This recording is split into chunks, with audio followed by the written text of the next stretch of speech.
শুভ সকাল আমার মিষ্টি বন্ধুরা, তোমরা সবাই কেমন আছো? আশা করছি যে যেখানে আছো ঈশ্বরের কৃপায় ভালো আছো, অনেক অনেক সুস্থ আছো। দেখো আজকে মঙ্গলবার, যাচ্ছি বাবার বাড়ি আমি আর সোনু পাপা বৃষ্টির মধ্যে। তো বৃষ্টির মধ্যে বাবা বারে বারে যেতে বলছিল, মা বারে বারে যেতে বলছিল, সেই ক্ষেত্রে আমি চলে আসলাম। আর এসে দেখি কী অবস্থা, এদিকে বাওরে পুরো জল ছাপিয়ে উঠেছে।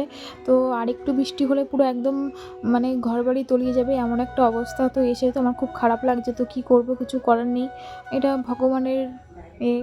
তো দেখো পরের দিন বুধবার ছিল, বুধবার দিনকে আমাদের এখানে মাটন কেটেছিল। তো মা মাটন নিয়েছিল, তো সেক্ষেত্রে আমি আর বনু মা তিনজনে মিলে মাটন খাচ্ছি, আর সোনা বাবাকে খাইয়ে দিয়ে ঘুম পাড়িয়ে দিয়েছি। আর দেখো এখন মাটন খাচ্ছি, আর আমার তো মাটন খেতে খুব ভালো লাগে। তোমাদের কাদের কাদের ভালো লাগে মাটন খেতে অবশ্যই একটা কমেন্ট করে বলবে। তো বাইরে অনেক ভয়েস আসছে, তো কিছু করার নেই। তো দেখো বুধবার দিনকে রাত সন্ধ্যাবেলা বাবা ড্রাগন ফল নিয়ে আসলে সোনা পাপা সেই ড্রাগন ফলটা খাচ্ছিল বসে বসে। আর কেউ কিন্তু ড্রাগন ফল খেতে ভালোবাসে না, ওই ভালোবাসে।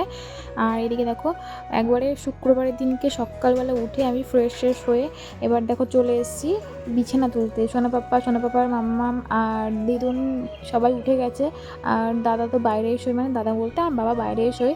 আর এইদিকে দেখো আমরা চারজন শুয়েছিলাম একসঙ্গে, তো সবাই উঠে গেছে, তো আমি লাস্টে উঠেছিলাম। তো সেই ক্ষেত্রে বিছানাটা তো আমাকে তুলতে হবে, তো সেই ক্ষেত্রে আমি বিছানা তুলতে চলে এসেছি।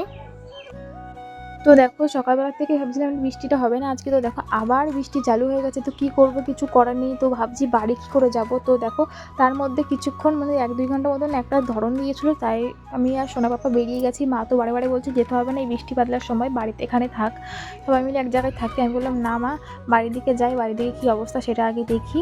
তো দেখো আমি বাড়ি এসে ঘর বাড়ি সব গুছিয়ে গাছিয়ে নিলাম, বিছানা সব গুছিয়ে গাছিয়ে নিয়ে সব কিছু কিন্তু এদিকে সব কমপ্লিট করে নিয়ে রান্না বসিয়েছিলাম। রান্নাতে দেখো আলু ভাজা আর ভাত করেছি, আজকে কিছুই করিনি। আর সোনু পাপার জন্য গাজর আলু সিদ্ধ দিয়েছি, এটাই, আর কিছুই না। দুপুরের খাবার আমাদের মা ছেলের এইটুকুই। আর দেখো বাড়ি এসে পর আগে আমি জামা কাপড় ধুয়ে দিয়েছি, এটাই আমার আগে মানে মেয়ের উদ্দেশ্য ছিল যে বাড়ি এসে পর আগে জামা কাপড়টা ধোবো, কেননা অনেকদিন ধরে ঘরের ভিতরে জামা কাপড় ফেলানো ছিল, মানে 2 দিন ধরে ফেলানো ছিল। সেক্ষেত্রে আমি না বাড়ি এসেই ধুয়ে দিয়েছি। আর তার পরপরই দেখি একটা পার্সেল চলে এসেছে, এটা সোনা পাপার জন্য আমি অর্ডার দিয়েছিলাম। এটা হচ্ছে একটা ক্রিম। তো ওই ক্রিমটা মানে একদিন আমি ক্রিম মাখছিলাম, তো পাপা বলছিল যে আমি ক্রিম মানে ও ক্রিম মাখবে আর কি, ওর ক্রিমটা শেষ হয়ে গেছিলো।